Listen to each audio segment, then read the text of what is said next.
So, we were thinking, what if it's something more basic? What if Thomas Kuhn is right? And it's really this very basic kind of inconsistency anxiety that's underlying all of these different effects. It doesn't have to necessarily be relevant to the self. So can inconsistent card features evoke arousal? And then more importantly, can inconsistent card features evoke values affirmation? Right? Does it represent some sort of fundamental absurdity that leads you to deal with this arousal by affirming something else? So I'm going to talk about this a lot more in the workshop.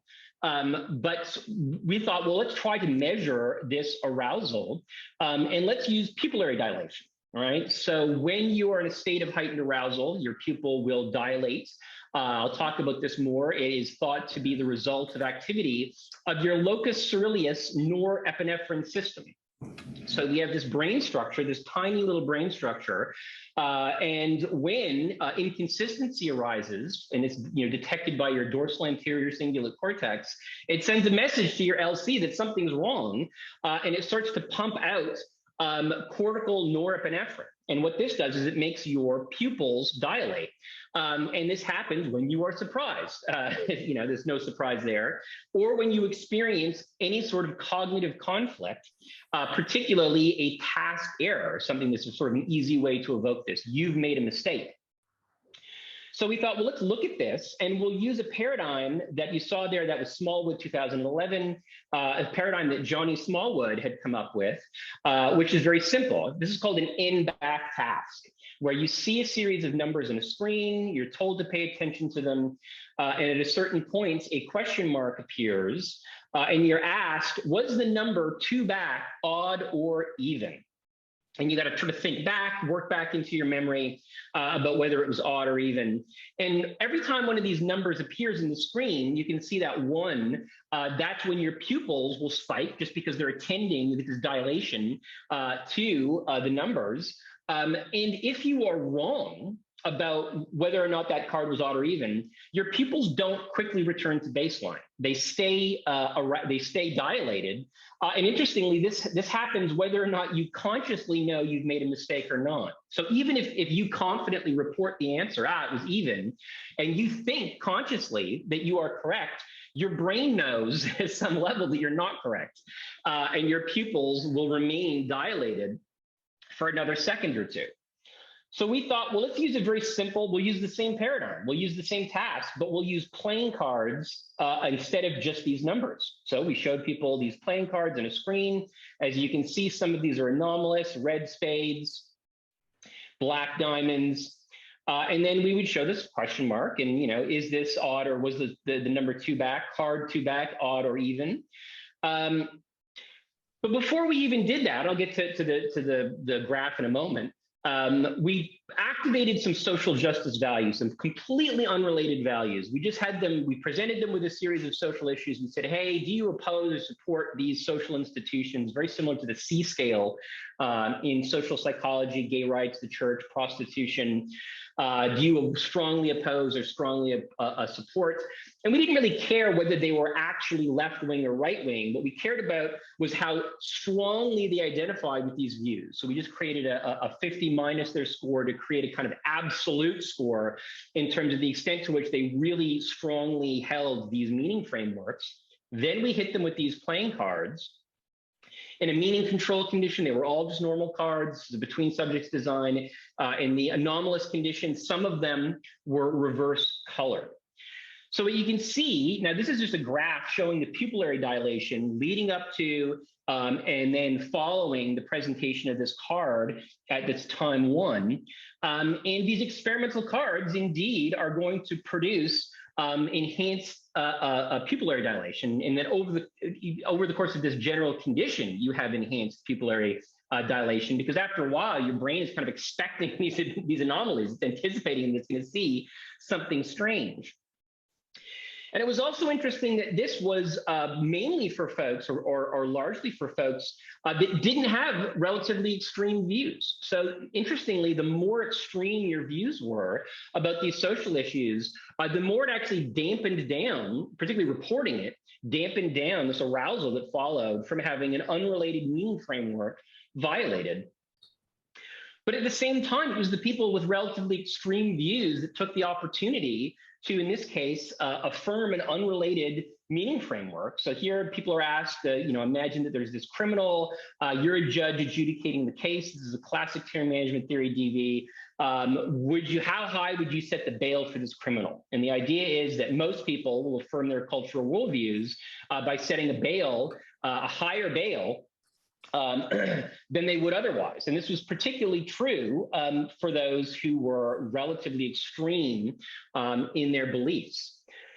So, in sum, you can see these are three completely unrelated, in a sense, meaning frameworks, right? So you've got this notion of priming people's social justice beliefs, hitting them with anomalies for reverse color playing cards, and then seeing how strongly they affirm punishment of a criminal. So can inconsistent card features evoke arousal? The question that we were asked, yes, it can. Can inconsistent card features evoke values affirmation? Yes, again. And we'd shown this in another study a couple of years earlier. So we have this meaning maintenance model, right? And the idea is that we have mental representations of expected associations between concepts. We call these meaning frameworks. And all of the time in our life, they're being violated by unexpected experiences. And then when this happens, it evokes a syndrome of activation and arousal. And we're going to engage in palliative efforts to either prevent or diminish this arousal. And what we've argued is that, in certain important respects, kind of content doesn't matter, right? It doesn't really matter what's being violated as long as you are committed to it.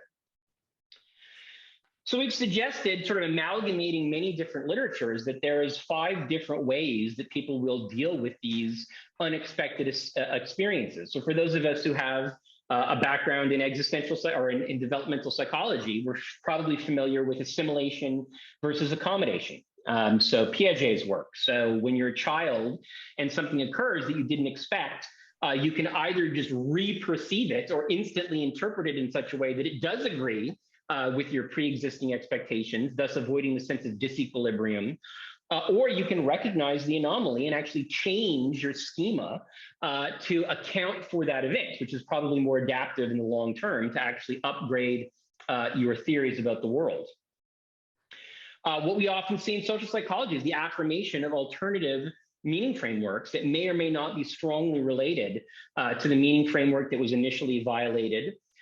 Something that we've looked at is abstraction. So we often will look for new patterns in the environment when our meaning frameworks are violated. And I'll show you what that looks like in terms of just a basic artificial grammar DB, how we've operationalized it. And this is work that I would like to do. I know some people are starting to do this work really in depth. Just the element of creativity. So it's a very common notion that when people often have a bit of upheaval in their life, or there's a lot of cultural upheaval, these are also periods of enhanced creativity, or people that are motivated to assemble meaning frameworks to deal with this generalized uncertainty.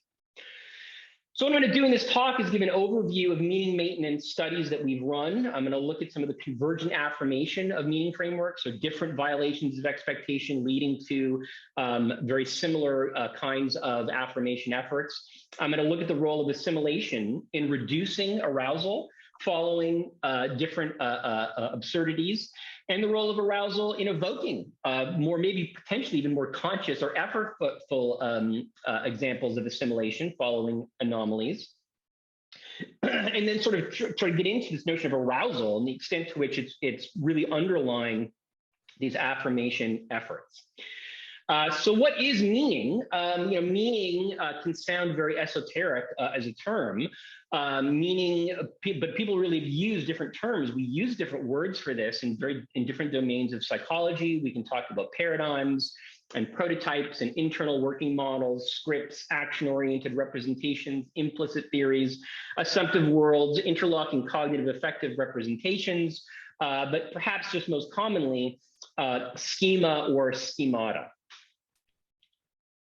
So when I talk about meaning, I mean mental representations of expected associations. And when I talk about meaning violations, I mean literally any experience that is inconsistent with committed mental representations of expected associations.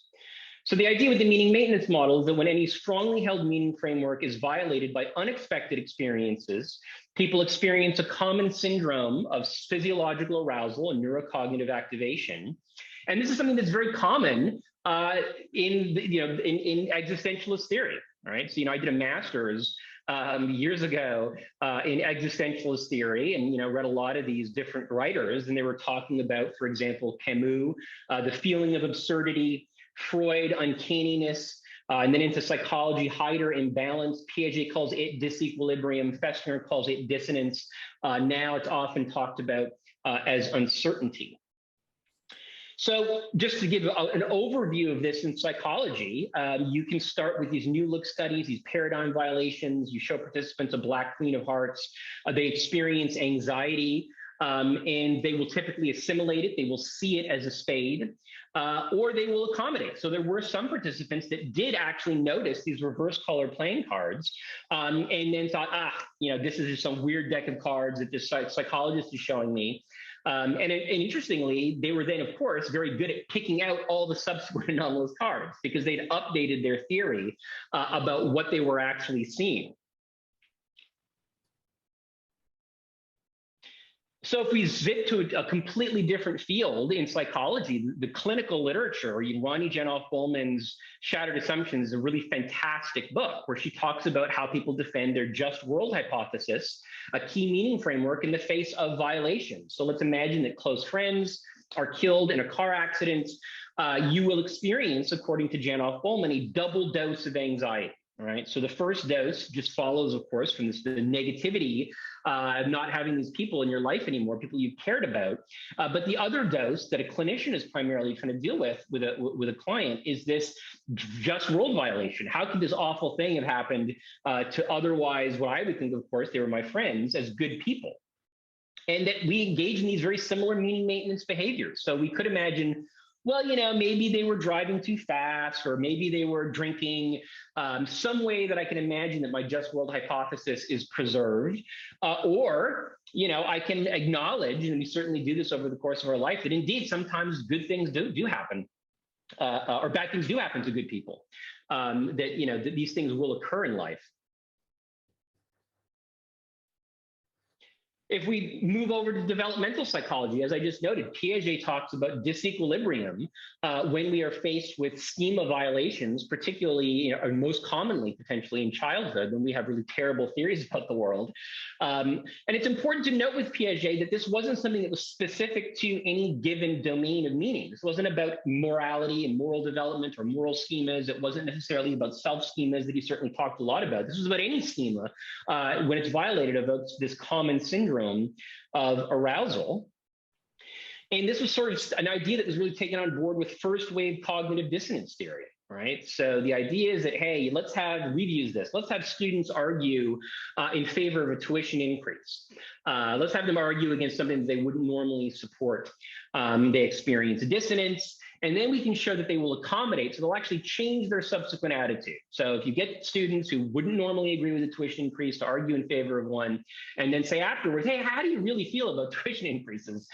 They will, maybe I'm more in favor of tuition increases than I had originally thought, or than I would otherwise have originally reported.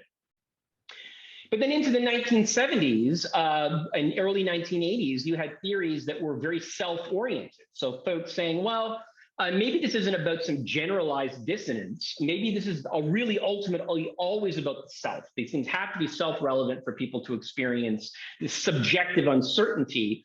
And look, we can get people to affirm, make moral judgments following these sorts of manipulations that are also related to their identity.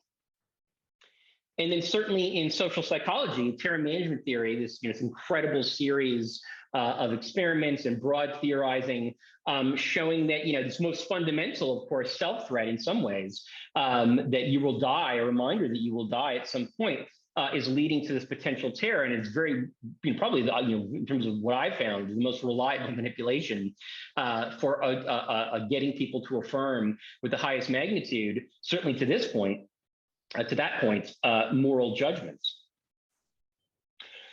So we thought, well, what if this doesn't have to be related to the self? That's sort of where I started this talk. Can you get people to affirm the same sorts of moral judgments? Will they experience some kind of uncertainty following a completely trivial anomaly? And we did find that. And this is actually the first study that I did with one of the first studies I did with Steve Heine at UBC. This is back when I was a graduate student, where we had participants filling out a questionnaire. The experimenter went up to a cabinet and they backed away and they were replaced by a completely different person who was wearing the same clothes. So most participants, is an understatement, did not consciously notice this switch. I think it was only in a couple instances where people noticed this switch. But clearly, their brain noticed this switch. And if we gave them the opportunity to affirm, this punishing, in this case, is punishing a prostitute. Imagine that you're a judge adjudicating this case. How high do you set the bail? You're going to set a higher bail if you've been exposed to this changing experimenter than in a control condition. And you can see that you can use a variety of different meaning violations, mortality salience, how a lot of people read a surreal story I'll talk about in a moment, absurdist humor, self-disunity, reverse color playing cards, nonsense word pairs flash from screen for 32 milliseconds. And they're all producing a very similar effect on this DV, right? And you can ask, what do any of these different violations really have to do with each other in terms of content? And would any of them have to do with punishing a criminal? And the answer is nothing. And that's kind of the point, that this is probably a much more basic mechanism that doesn't have to involve the self. So as I just noted, we flash people nonsense word pairs at 32 milliseconds subliminally. And we found that people, it impacts how they will engage in an implicit learning task. They will, in our original study, they're more accurate, or they're looking for patterns more after they've had this experience.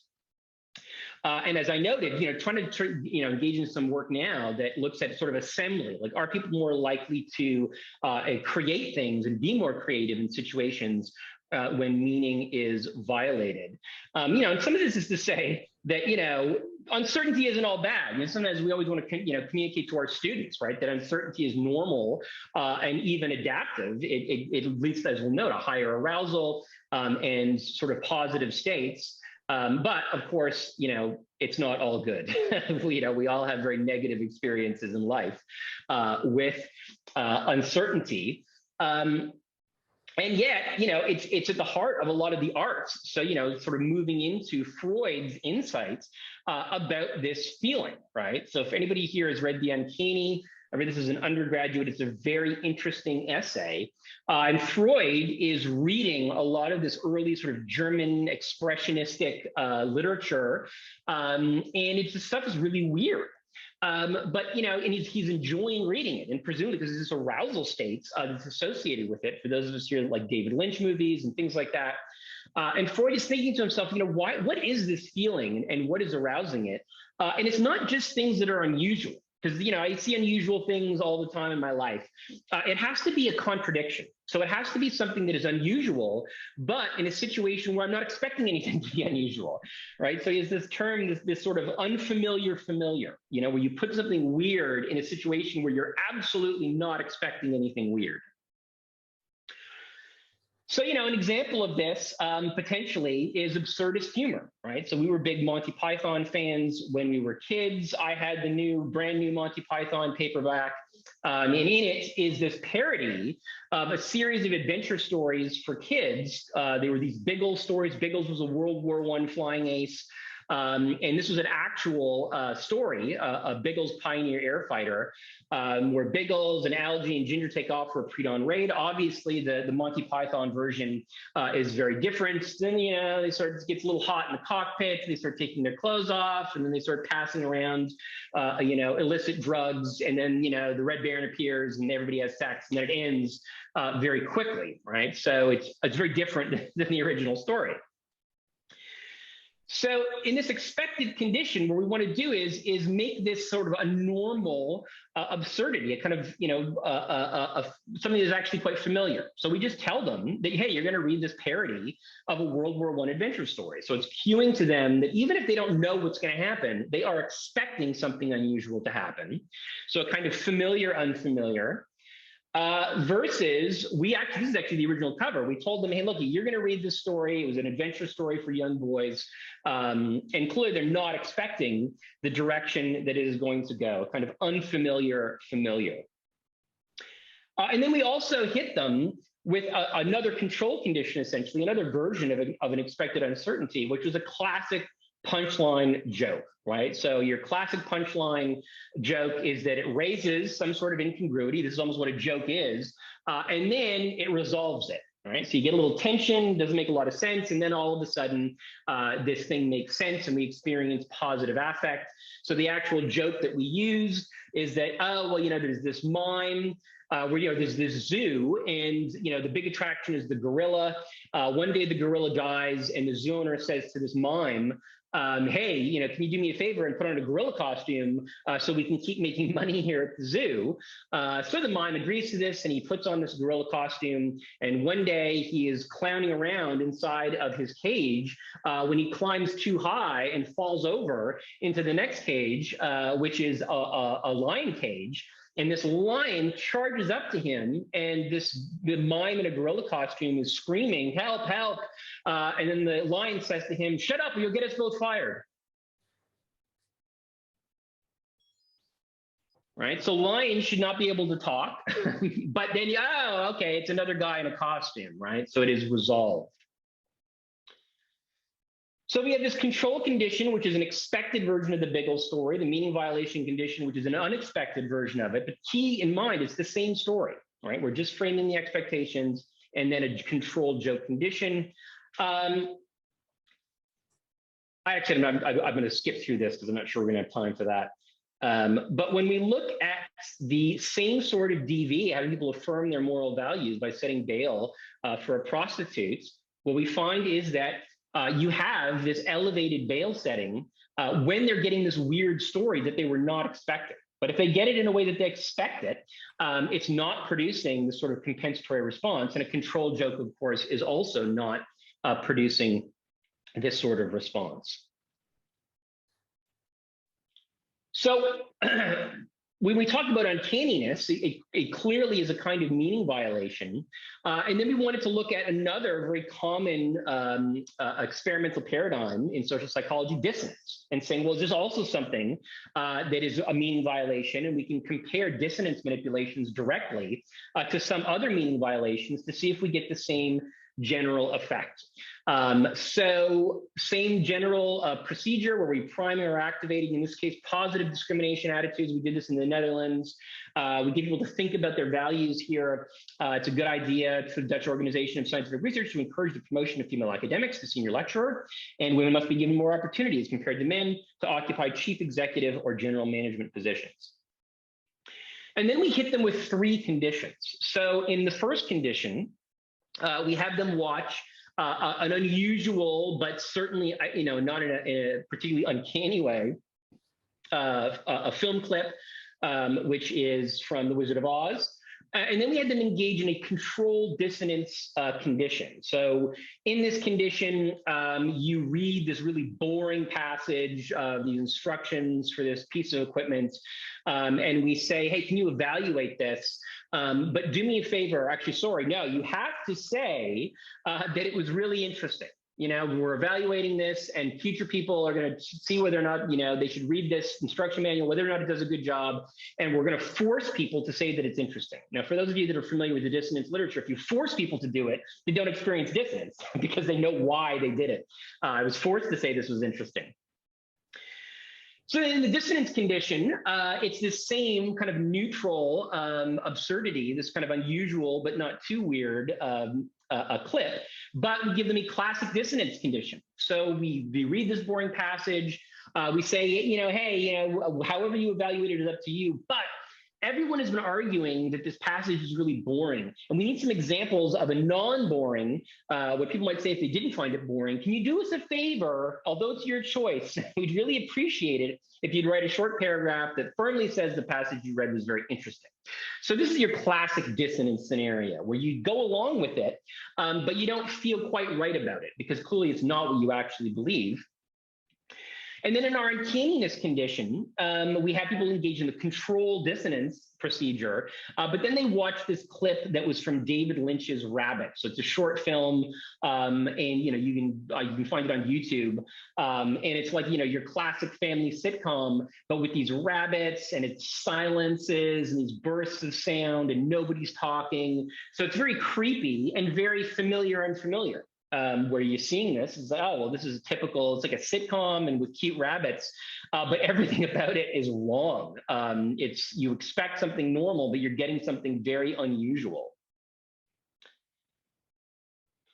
So then we hit them with a dependent measure that's related to what we initially primed in terms of attitudes of positive discrimination. Do you just support it on a 1 to 6 scale?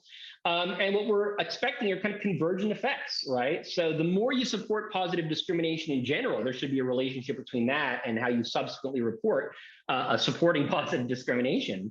But this should be exaggerated when you've experienced these meaning violations, right? And that's what we find, that really this weird movie and a cognitive dissonance manipulation are really ramping up this values affirmation in terms of what you just reported. And we don't think this is magic. It's just that you're experiencing some sort of an arousal state when you have these meaning violations, and it's evoking these compensatory responses towards affirming something that is not related to what was originally violated. So, this isn't a particularly controversial or shouldn't be notion. If you look at different theories in psychology, you've got dissonance positing some sort of arousal. You've got compensatory control studies, our work, reminding people they're going to die, weird stories. All of these different theories are talking about arousal in some sense, and we can show in the literature that people will alter their attitudes, like in a dissonance study, or affirm unrelated values like religious beliefs or moral values. And if you actually give people the opportunity to deal with the arousal, either through a misattribution of arousal paradigm, I'm not going to go too much into that, or you just literally give people a sedative. Early dissonance studies did that, or Tylenol, acetaminophen, which is what Dan Randall's did years ago, then it actually kind of extinguishes these different affirmation or compensation behaviors, which suggests that there's a causal role here for this feeling of absurdity. And there's different names for it. So, cognitive dissonance theorists will call it dissonance. System justification theorists will call it ideological dissonance. We've got uncertainty. We've got personal uncertainty, subjective uncertainty, anxious uncertainty, just anxiety. Sometimes it's called arousal. Sometimes it's called potential terror.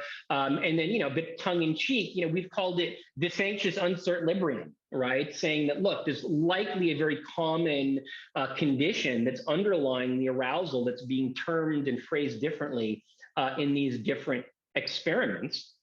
And we've really started to look at, in collaboration with others, trying to get into this sort of standard model, really, of how we react to absurd experiences. So there's an initial discrepancy. Your dorsal anterior cingulate cortex detects this. It kicks in your behavioral inhibition system, and there are certain reactions to that. And then your behavioral approach system kicks in and leads, presumably, to many of these kinds of, you'll see here, these palliative agentive reactions that we're seeing in these different studies. And these 5 different ways that we've identified of dealing with meaning violations really probably likely map onto these different components of the brain system that responds to absurdity. So here we are. We show people, a reverse color playing card. There's going to be this initial, and it's probably what we're measuring in terms of pupillary dilation, this initial arousal, the behavioral inhibition system kicks in. We see this pupillary dilation.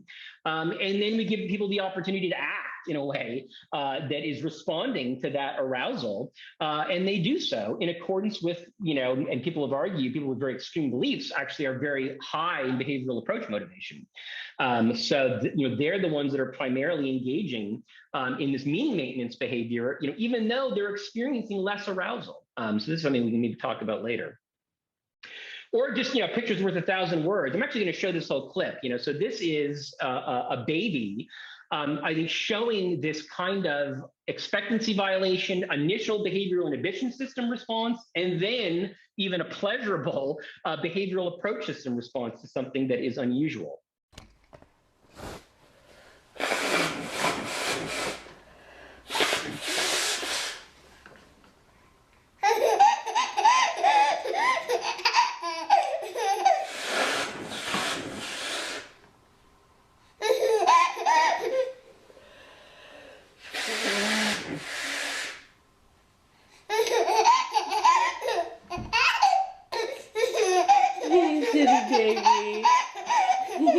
Baby. Does Mummy's nose scare you when I blow it? Does that scare you when Mummy blows her nose? Yeah?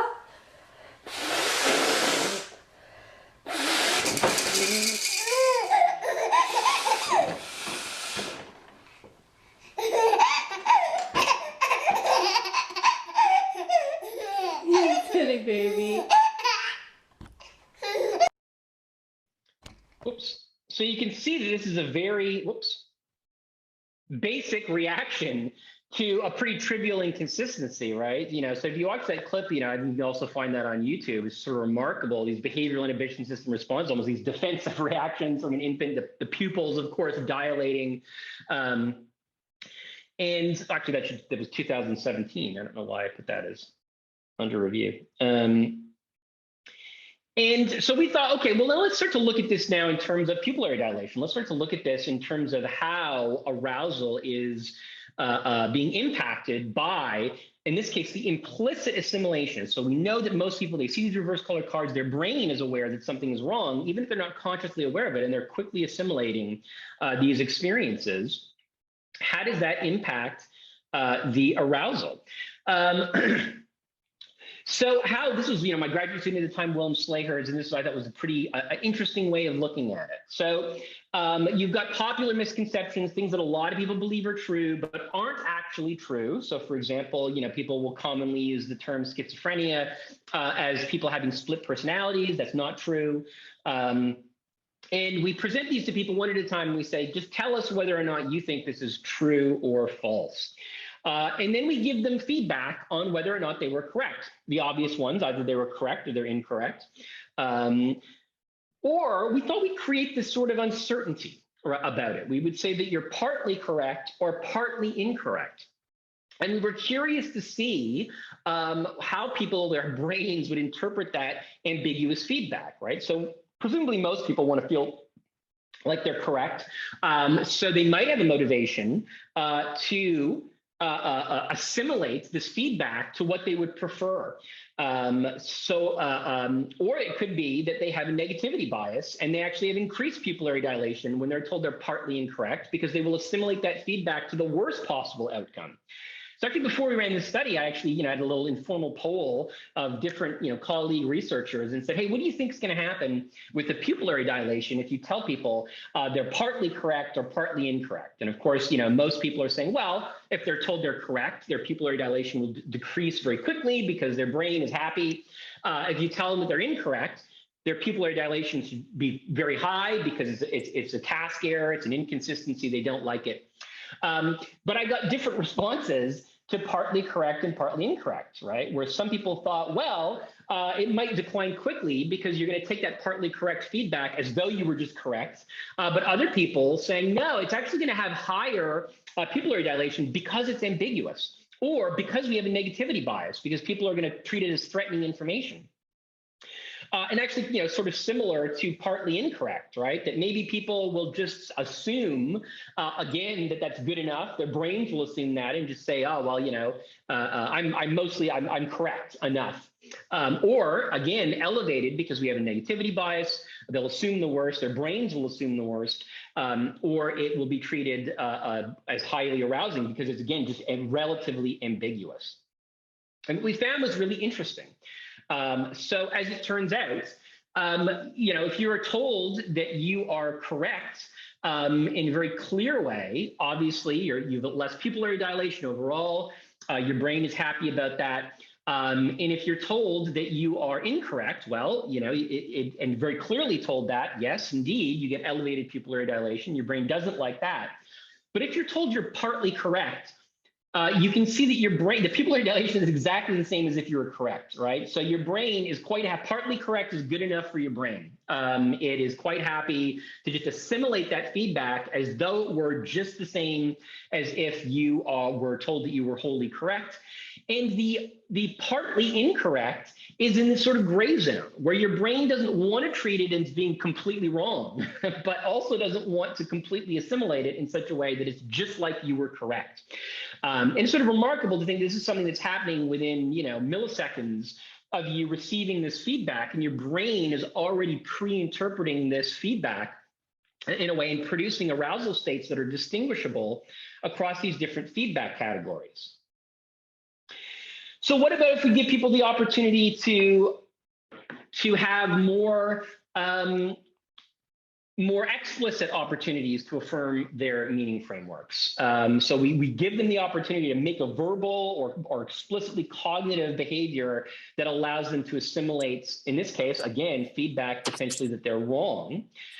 So this is something we published last year. This is another, I think, kind of an ingenious paradigm that Willem had come up with to test this, and looking at a very basic phenomenon in psychology, the hindsight bias. So this is the I knew it all along effect. For anybody here that has taken social psychology courses or lectured on it, you've likely talked about this effect. Where you ask people a question, they respond, you give them the correct answer, and then you say to them, oh, hey, by the way, what was your original answer again? And what people are going to typically do is move their recollection, accidentally, towards what was ultimately the correct answer.